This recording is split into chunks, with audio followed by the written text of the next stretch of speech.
Hi, hello, and welcome back to ShiningClan. In this video, we'll be going over Year 3.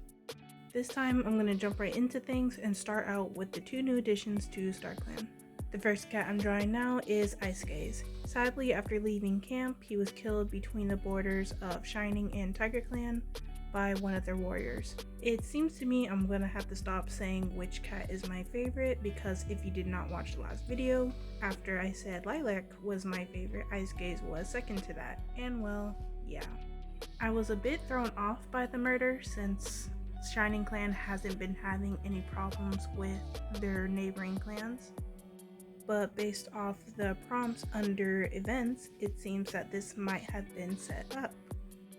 That same moon, it showed that his adopted daughter Moleaf was seen calmly talking to another Tiger Clan warrior.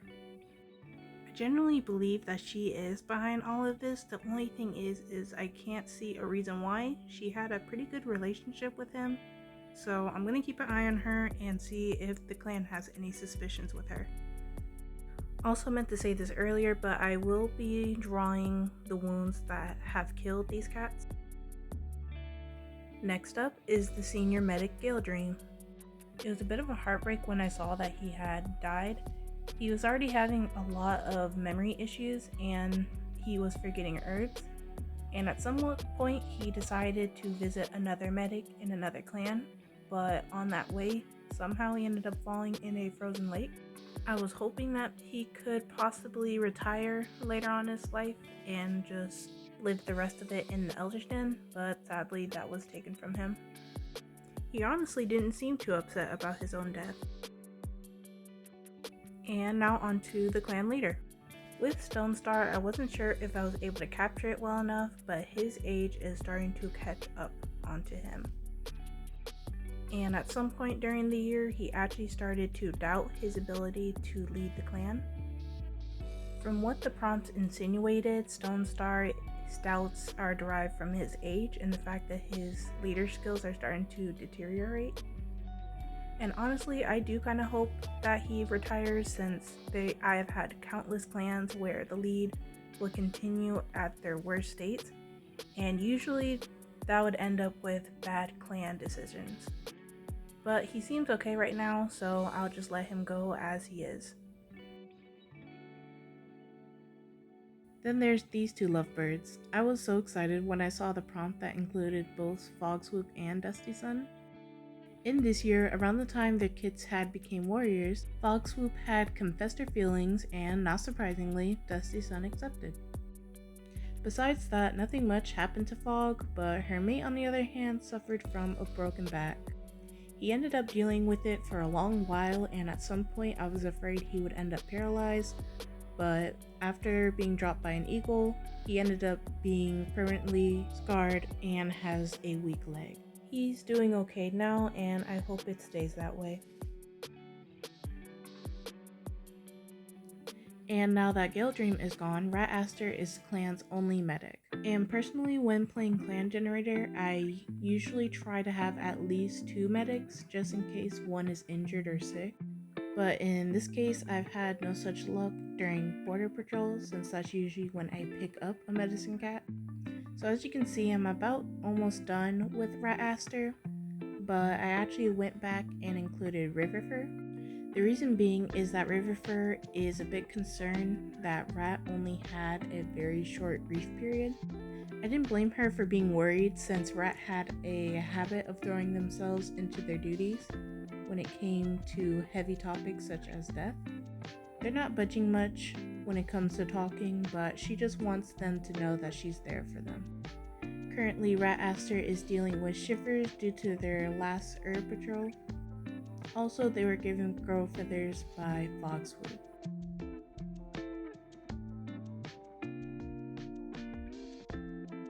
Now on to this Tom. There isn't really much to say with Riesel's son, besides that he ends up getting injured almost every year.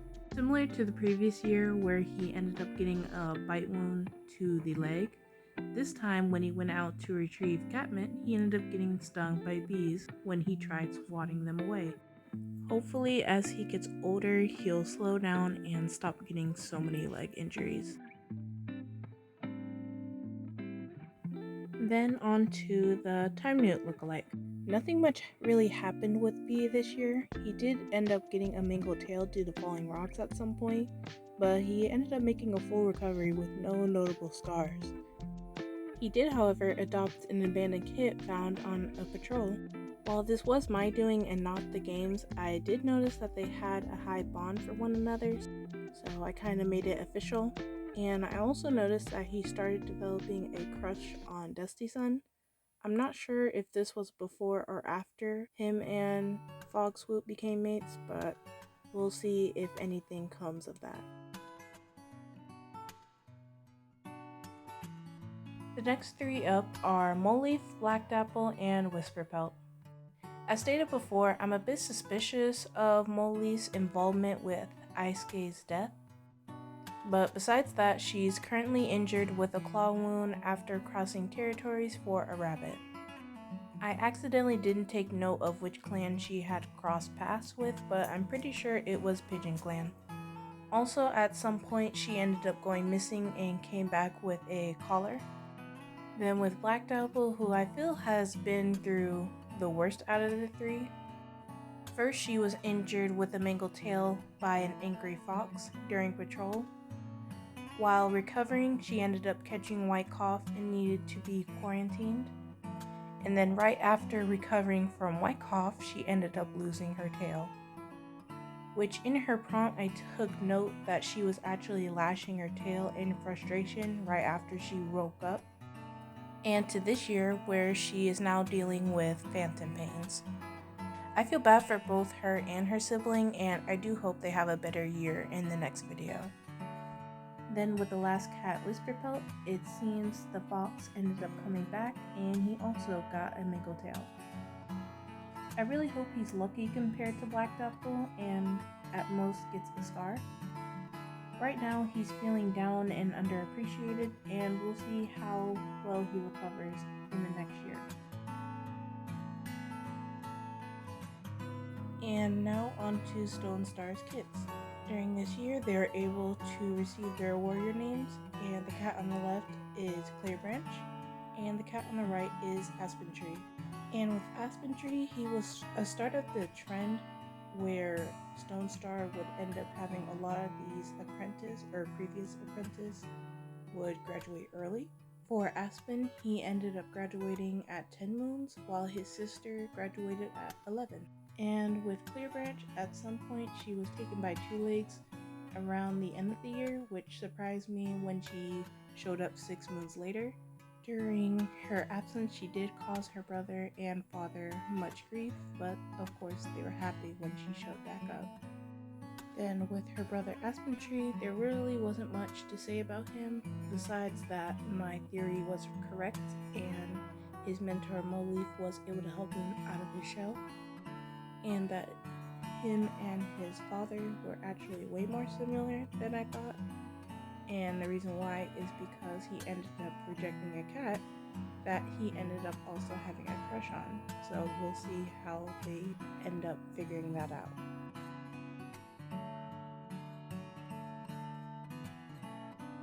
Which, speaking of that crush, that cat was Mordust, and I decided to draw him with his sister Stone Mimic.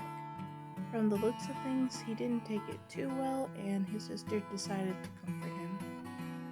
Along with relationships, Stone Mimic has also developed a crush on Rat Aster. Not sure when that happened. They're exactly 10 months apart, and I'm not sure if anything's gonna come of it. And now we're on the last two, which are the two new additions to ShiningClan. First cat up is Thriftfern, who was previously named Thriftlit, but I knew I was not going to want to say that name every time. She was mentored by Stonestar and has a vengeful personality, along with being a good hunter and a fast runner. She is currently the youngest warrior. And with the final kitten, this bobtailed kit is called Charred Kit, and was found on a patrol where later Eve ended up adopting her. She is quiet and morbidly curious and is going to be an apprentice soon.